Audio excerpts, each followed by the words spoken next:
खराब हो गया वहां पे खराब हो गया ट्रैक्टर खराब हो गया। हां देखी ना अरे हम तो कातरा ट्रक बना देनी और ट्रैक्टर के कहता नहीं देखी ना तो सावल बन गई चलो स्टार्ट नहीं क्यों ठीक है 2 मिनट में देखी खाली चढ़ानी आ बस बनाई। हां ठीक है चली जय विश्वकर्मा जी।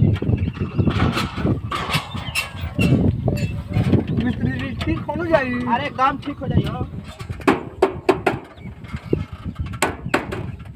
देखिए हम स्टार्ट कर देते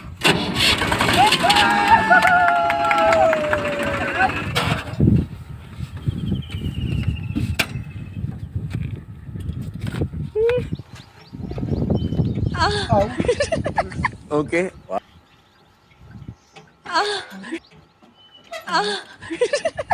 ओके सर कैसन मिस्त्री सर बना के गयल खो एकरा बहिन जोड़ो करा फिर बताओ चाबी की जगह पर हॉर्न बजाता थे